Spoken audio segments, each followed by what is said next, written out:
इधर अवैध अफीम की खेती के विनिष्टीकरण एवं रोकथाम के लिए चलाए जा रहे अभियान के तहत खरसावां डाक बंगला सभागार में कोल्हान प्रमंडल स्तरीय समीक्षा बैठक हुई। बैठक की अध्यक्षता प्रमंडलीय आयुक्त हरि कुमार केसरी ने की। इसमें Ranchi zonal IG Akhilesh Jha, Kolhan DIG Manoj Ratan Chauthe, DC SP मौजूद थे। बैठक में सरायकेला, खरसावां एवं पश्चिमी सिंहभूम जिले में अवैध अफीम की खेती को लेकर चलाए जा रहे अभियान की समीक्षा कर मादक पदार्थों की खरीद बिक्री एवं परिचालन में संलिप्त लोगों पर नियम संगत कार्रवाई करने तथा किसानों को अवैध अफीम की खेती के बजाय अन्य वैकल्पिक खेती के लिए प्रेरित करने का निर्देश दिया गया। कोल्हान आयुक्त ने कहा है कि 15 फरवरी तक अवैध अफीम की खेती विनिष्टीकरण अभियान चलने का टारगेट रखा गया है। इस दौरान पूरे क्षेत्र से अफीम की खेती को नष्ट किया जाएगा। किसानों को वैकल्पिक फसल को लेकर न सिर्फ प्रोत्साहित किया जा रहा है बल्कि उन्हें बीज भी उपलब्ध कराए जा रहे हैं। अभी तक प्रमंडल में 500 क्विंटल बीज उपलब्ध कराए गए हैं। बैठक के दौरान जोनल आईजी रांची अखिलेश कुमार झा ने थानावार अवैध अफीम खेती विनिष्टीकरण के लिए किए जा रहे कार्य तथा आगामी योजनाओं की जानकारी लेकर दोनों जिले में अवैध अफीम की खेती के विनिष्टीकरण हेतु किए जा रहे कार्यों की सराहना की।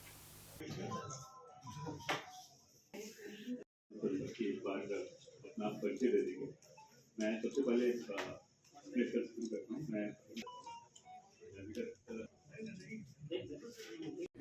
बहुत खुशी की बात है कि हमारे डीसी साहब, एसपी साहब और हमारे थाना प्रभारी इसमें बहुत काम भी किए हैं और बहुत हद तक इसको आगे का योजना भी बनाया है कि कैसे इसको हम लोग निष्ठीकरण करेंगे। हम लोग बहुत ज्यादा निष्ठीकरण कर भी लिए हैं और हम लोग 15 फरवरी तक का टारगेट दिए हैं लोगों को कि जो भी अफीम की खेती हो रही है उसको निष्ठीकरण किया जाए और जो हमारे ग्रामीण है उनको मुख्य धारा में लाया जाए, उनको वैकल्पिक खेती दिया जाए, उनको बीज दिया जाए। बीज दे भी रहे हैं। थाना प्रभारी लोग से बातचीत से पता चला कि लोग थाना में ही गाड़ी में ही बीज लेके जाते हैं गांव में और एक तरफ अफीम खेती को नष्ट करते हैं और ग्रामीण को के साथ बैठक करते हैं, मानकी मुंडा के साथ बैठक करते हैं। वो लोग को बताते हैं कि देखो भाई अच्छा नहीं है, विधि सम्मत नहीं है, इसको करने से आप निश्चित रूप से जेल जाओगे, इससे शरीर को नुकसान है, इससे आपको किसी तरह का फायदा नहीं है।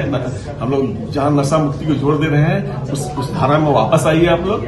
और जो वैकल्पिक खेती है, अभी सरसों का हम लोग बीज दे रहे हैं, इस पे ध्यान दीजिए। और भी जो भी आप चाहते हैं खेती, हम लोग बीज देंगे। हम लोग इसके लिए कोशिश भी कर रहे हैं, दे भी रहे हैं। 500 क्विंटल बीज का वितरण भी किया गया है हम लोग के द्वारा। अफीम की खेती जो चाईबासा और सरायकेला में, चूंकि प्रमंडल में हम लोग बैठक किए हैं, तो सरायकेला के 6 थाना चौका, कुचाई, खरसावां, कांड्रा, इचागढ़ और थोड़ा सा भाग चांडिल का और दरभंगा ओपी में प्रभावित रहा है। उसी प्रकार से चाईबासा का बंदगांव, टेबो, कराईकेला, टोकलो और सोनुआ में भी प्रारंभिक खेती होने की सूचना प्राप्त हुई है। लार्ज स्केल से जैसे कमिश्नर साहब ने बताया कि डिस्ट्रक्शंस की कार्रवाई चल रही है और इसमें कम से कम 214 एकड़ से ज्यादा की डिस्ट्रक्शन चाईबासा में हो चुकी है और उसी प्रकार 250 से 300 एकड़ के डिस्ट्रक्शन सरायकेला जिला में हो चुकी है। हम लोगों का जो असेसमेंट, जो एसपी साहब लोगों से बात हुआ और डीसी साहब से बात हुआ है, ऑलमोस्ट 50% डिस्ट्रक्शन की कार्रवाई हम लोगों की कंप्लीट हो चुकी है। शेष 50% में भी पुलिस डिस्ट्रक्शन की कार्रवाई करेगी। जागरूकता अभियान भी हम लोग चला रहे हैं, लोगों से अनुरोध कर रहे हैं, ग्रामीणों से अनुरोध कर रहे हैं, विभिन्न माध्यमों से हम लोग अनुरोध कर रहे हैं कि अफीम की खेती न सिर्फ अवैध है बल्कि इसके दुष्परिणाम भी हैं। यदि लोग उपयोग करने लगेंगे तो आप समझ सकते हैं समाज में क्या इसका परिणाम होगा। कई जगह ये स्टडी में भी पाया गया है कि इससे child bearing capacity of women, महिला की चाइल्ड बेयरिंग कैपेसिटी में कमी आ जाती है। इसके अतिरिक्त भी जो मोर्टालिटी रेट है, मृत्यु की दर है, वो भी ऐसी जगहों पर जहां पर इस प्रकार की खेती होती है वहां कम ज्यादा होने की संभावना पाई गई है।